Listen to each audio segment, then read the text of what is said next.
So we are now on the topic of extinguishment of obligations. Okay. So the following are the causes for the extinguishment of obligation. When you say extinguishment class, okay, this is the end of the obligation. This is the death of the obligation.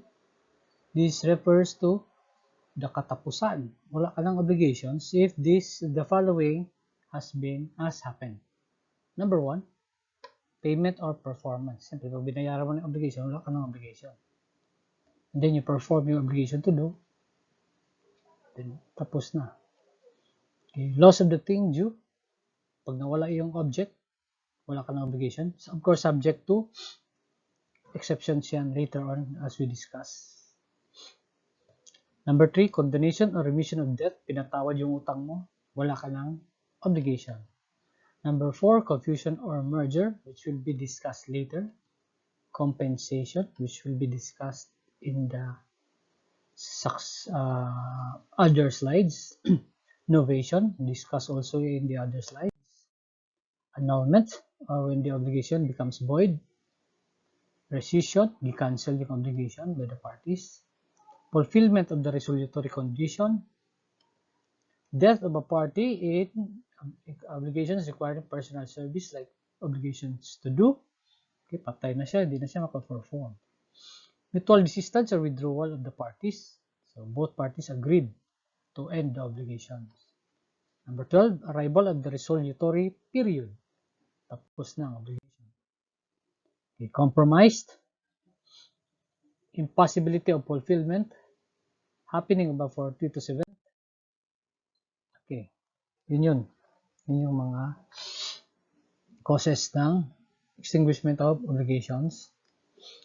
Okay, let us first discuss ito, payment or performance. Okay, payment may consist of delivery of money, giving of a thing other than money, doing of an act, not doing an act. Number 3 class is obligation to do. Number 4 is obligation not to do. Okay. Sa law class, payment and performance of an obligation to do or not doing the prohibited act in obligations not to do, okay, they are synonymous. Payment, tawag sa kanila lahat. Okay. Utang mo money, you give the money, that is called payment. When you have the obligation to give a cell phone, binigyan mo cell phone, that is called payment. If you have the obligation to do, like to paint the house, and then you paint the house na, then that is considered payment. Okay. If you have the obligation not to do, like not to smoke for 1 month, and then you did not smoke for 1 month, then that is also considered payment. So payment and performance under the law is the one and the same. It is synonymous. They are synonymous. So when is a debt considered paid? Number 1, you look at the integrity of the prestation. Ibig sabihin, the object. The object must be complete and regular. Okay, in that case, there is payment or performance. Kasi kung hindi kompleto, nag-deliver ka ng kotse, walang makina, that is not payment. Okay? Dapat utang mo 10,000, nagbayad ka 9,999. Kulang, hindi yun payment. Okay? So, a debt is considered paid when the prestation or the object is complete and regular. Number 2 is yung identity ng object at prestation, yun yung pinag-usapan ninyo. It is the very prestation itself that must be delivered or performed. Like, if in an obligation to give a specific thing, that specific thing must be the one delivered, not another thing. Because if you deliver another thing, that is not considered payment. So, in cases where the debtor is in good faith, and despite attempts to comply with the whole of the obligation, he has only made substantial performance. In that case, the debtor may recover as though there had been a strict complete fulfillment, less damages suffered by the obligee. Remember class ha, in good faith ang debtor dito. Bigyan natin ng example. D obliges himself to deliver C 500 sacks of rice for a certain price. However, despite diligent efforts, D was only able to deliver 400 sacks of rice because of rice shortage. Oh, okay. Diba sabi natin kanina, considered paid siya if total, complete, and regular. In this case, class, sabi ng batas, good faith si debtor. Okay, hindi niya kasalanan. Nagkaroon pala ng rice shortage sa Pilipinas. Imbes of delivering 500 sacks of rice, ang na-deliver niya 400 lang. So the law says, kasi in good faith naman siya. Okay. D is in good faith. And nagkaroon ng substantial performance in delivering 400 sacks of rice. Okay, si creditor must pay pa rin, but not 500. Minus 100. Yun yung uh, yun yung hindi na-deliver. Yun yung na-damage si C. So, ang babayaran niya, hindi 500 sacks of rice, kundi 400 lang. I-less yung hindi niya natanggap ni C. Okay? So, considered na basta may substantial performance and in good faith, dalawain pa sa good faith and substantial performance, okay, pwede na considered na natapos na yung obligation ni debtor. Okay? Pero, si creditor must only be asked to pay for the 400 na deliver, hindi 500. And when the creditor accepts the performance, knowing that it is incomplete, and without expressing any protest, the obligation is deemed fully complied with. Okay, so there is waiver by the creditor of the kulang. So, considered na yan extinguished ang obligation. So, si creditor, kanino siya tatanggap ng bayad? From the debtor, of course, number 1. Number 2, any person who has interest in the obligation, like the guarantor or the mortgagor. And a third person who has no interest, hindi naman siya guarantor, hindi naman siya mortgagor, hindi naman siya ng prenda, okay, has no interest, when there is stipulation by the parties, okay, nag-agree ang parties that he can make payment. Here, there is what is called subrogation. Okay? Sa subrogation class, dapat may consent. Kasi there is stipulation that he can make the payment. So there is subrogation. So i-discuss natin itong subrogation. What is subrogation? The third person is put in the shoes of the creditor and acquire not only the right to be reimbursed sa binayad niya, but all the rights of the creditor pertaining to the obligation against the debtor or against other third persons like guarantors or possessors or mortgagors. Remember class, ang subrogation may consent, may consent ng parties.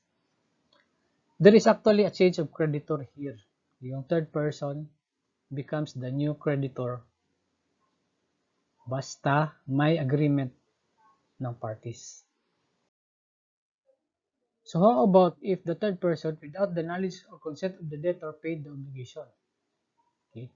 Another person ang nagbayad sa utang without the knowledge or consent of the original debtor. Si creditor, wala problema kasi natanggap niya yung bayad. Ang problema natin si debtor, hindi niya alam or ayaw niya pumayag na bayaran ng third person. Walang subrogation dito, class. There is no subrogation here, but the third person is entitled to be reimbursed, but only up to the extent beneficial to the original debtor. Okay? For example, ang utang ni debtor na original 100, binayaran ng third person si creditor 110, o masaya si creditor.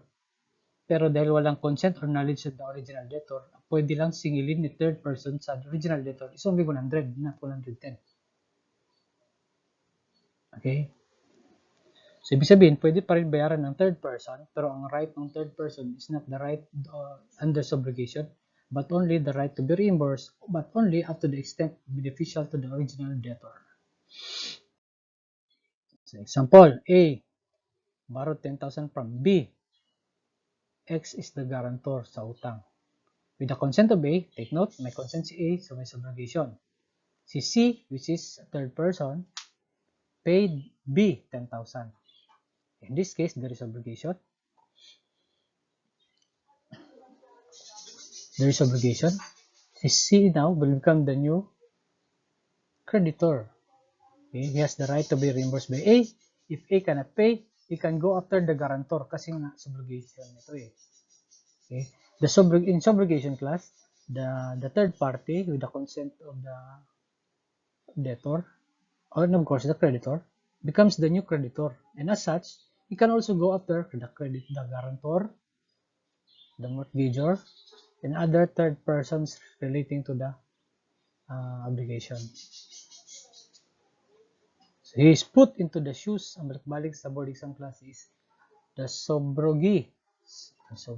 The person who was subrogated to as the new creditor is put into the shoes of the creditor. He is now the new creditor, and he has all the rights of the creditor, and he can go after, in case the debtor will not pay, he can go after the guarantor, the mortgagor, and other third parties relating to the obligation. Okay. So take note, ang subrogation may consent, especially ni debtor. Okay. And then under subrogation, the third party becomes the new creditor, and he has all the rights of the creditor. He can go after third parties in relation to the obligation. Sample number 2. Dito, si A. The same, A borrowed from B, 10,000. X is the guarantor, but this time without the consent of A, si third party na C, let's see, C paid 10,500. O, sobra sa utang. Okay. Walang subrogation dito, class. C cannot go after the guarantor kung ayaw magbayad ni A. And C has only one right, but that is the right to be reimbursed by the original debtor, but only up to 10,000 because that is the amount that the original debtor, the debtor is obliged to pay. C cannot ask 10,500 because there is no subrogation here. There's only one right of C, that is to be paid 10,000 by A, not 10,500.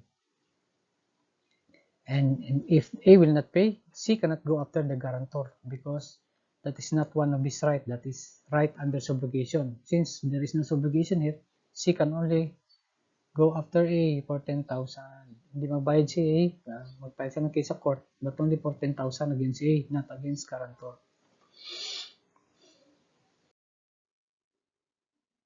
Payment made by a third person who does not intend to be reimbursed, binayaran ng third person, pero ayaw niya mabayaran ng debtor, is a donation which requires the debtor's consent.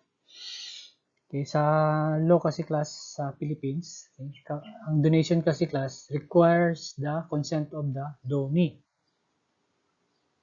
Okay, kasi sabi ng batas, no person shall be compelled to accept the generosity of another.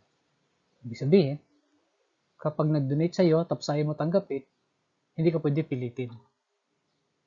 And kung ayaw mo tanggapin, then there will be no donation. Okay, so kapag ang utang mo binayaran ng third person who does not intend to be reimbursed, that is called a donation and requires the consent of the debtor. But the payment in any case is valid as to the creditor has accepted it. Example, D borrowed 10,000 from C. Si X is a third person, paid the obligation of D without the intention of being reimbursed. So si X actually, binayaran niya si C. So si C, masaya na, pwede na siya umuwi. Valid yung payment eh. Ngayon, ang problema natin kay X at saka kay D. Si X ayaw na magpabayad. Dahil donation ito, this requires the consent of D. Pag pumayag si D, walang problema. Tapos na ang istorya. Okay, bayad na si C, binayaran ni X, sabi ni D, thank you X, tinatanggap ko yung donation, then there is no problem, everybody can go home happy. Ang problema, if D will not accept the generosity or the donation of X, what will happen? If D accept the generosity of X, then the donation is extinguished. Okay? If D did not consent to the donation, ayaw ni D, X may recover the amount from D, not from C. Because according to the law, payment to the creditor is valid. So dahil si D ayaw niya bayaran ni X ang C, then si D ibigay niya yung bayad kay X. Reimburse niya si X yung nag-donate. Kung ayaw niya tagapin yung donation, si D ang magbabayad. Si C kasi already accepted the money from X, then si C can already go home because according to law, that is a valid payment. Now, the problem here is with D and X. D ayaw tumanggap ng donation, then he must reimburse X. Okay?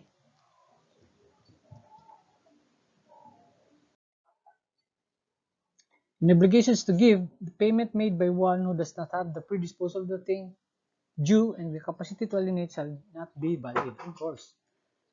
Okay? Binayad mo yung or dineliver mo yung thing na wala ka palang predisposal, that is not valid. Or you do not have the capacity to alienate, ibig sabihin, transfer sa iba, bigay sa iba, you do not have that capacity, that is not a valid payment. Predisposal of the thing means the thing must not be subject to any claim or lien or encumbrance of a third person. Ibig sabihin, kung sa lupa pa yan, okay, hindi na prenda sa bangko, hindi na piyansa sa kaso, okay, you can deliver that thing.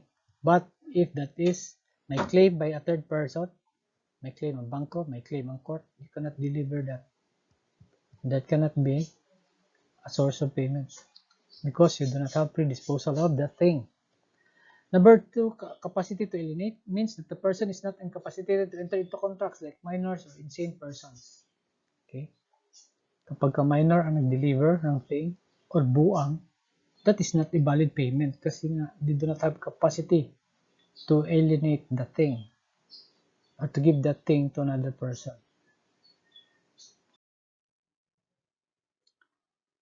This time, si debtor naman, saan ba magbabayad si debtor? The debtor may give the payment to, of course, the creditor.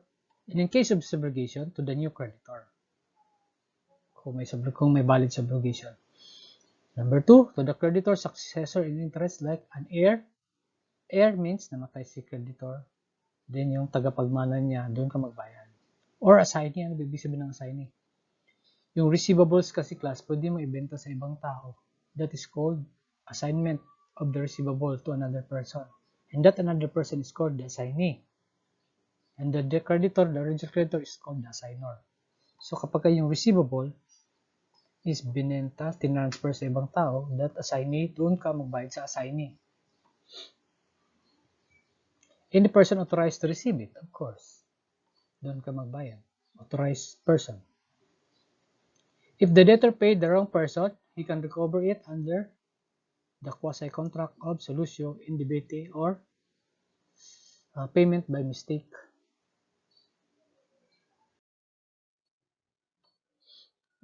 Payment of person is incapacitated to administer shall be valid only if nagbinayaran mo yung bata or buwang.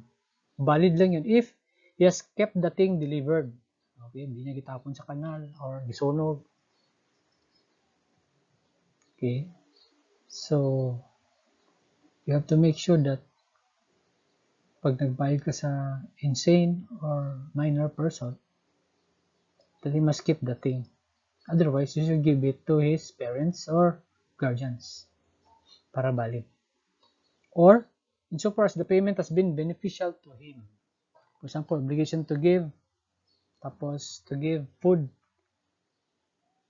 Okay, kung ano lang yung kinain niya, tapos tinapon niya yung iba. Okay, ang payment mo is also only valid as to that which is beneficial to the minor or to the insane. Kung ano lang kinain niya, yun lang yung amount na nabayaran mo. Yung tinapon nila, considered pa yun na not paid. Okay? So, be sure that your payment is accepted by a capacitated person, not an incapacitated person. Payment made to a third person shall also be valid insofar as it has grounded to the benefit of the creditor. Pwede pala magbayad sa third person? Yes, basta beneficial to the creditor. Okay? Such benefit to the creditor need not be proved in the following cases. If after the payment, the third person acquires the creditor's right, like in subrogation. Okay, of course, the subrogation sa third person pala magbayan because he is the new creditor. If the creditor ratifies the payment to the third person, sabi ni creditor, okay lang. They okay. Number 3, if by the creditor's conduct, the debtor is led to believe that the third person has authority to receive the payment, this is called estoppel by the creditor. Ibig sabihin, okay, presumed na pumayag si creditor. Kasi siya mismo, by his own conduct, led you to believe to pay the third person. Payment made in good faith to any person in possession of the credit shall release the debtor. Kasi nga, yung receivable class, pwede mo naman is-assign sa ibang tao, ipagbili. So, any person was the possession of that credit, doon ka nagbayad, in good faith, you will be released from your obligation to pay. So, payment made to the creditor by the debtor after the letter has been judicially ordered to retain the debt shall not be valid. So, in case, class, judicially kasi ito may kaso, sabi ng judge, debtor, wag mo muna bayaran ng creditor dahil i-trial muna natin. And then, wala pa natapos, binayaran mo si creditor, that is not valid because may court order that you should not pay. Tapos nag-pay ka. Dapat i-retain mo yung debt. The payment is not valid. It will not extinguish the obligation. Basta may court order na wag mo na magbayad. The debtor of a thing cannot compel the creditor to receive a different one, of course. Iba ang ibayad mo, iba ang i-deliver mo. Although the latter may be of the same value or more valuable than what is due. Okay, basta different thing, the creditor can also always refuse and he is justified in doing so.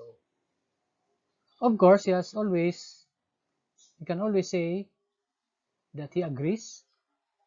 If another thing is delivered, pwede siya mag-agree. But he has the right to refuse. So, even if the thing is the same value or more valuable than what is due.